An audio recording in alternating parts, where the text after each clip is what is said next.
আসসালামু আলাইকুম। আজকে আমার মেয়ে আমাকে রুটি বানিয়ে খাওয়াবে। দেখি ও কীভাবে রুটি বানায়। তো দেখতেছি ভালোই বানাচ্ছে। এখন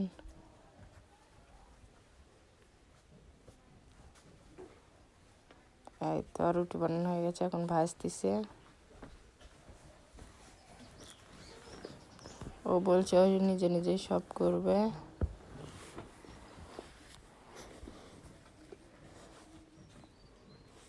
ও এখন ভাজতেছে।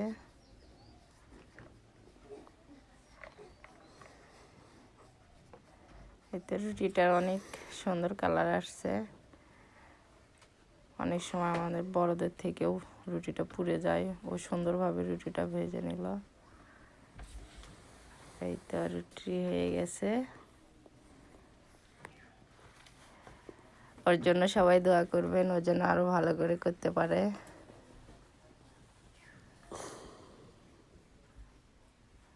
এভাবে যেন আমাকে হেল্প করতে পারে।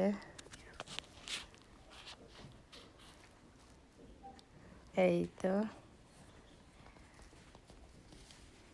আজকে ভিডিও পর্যন্ত। আল্লাহ হাফেজ।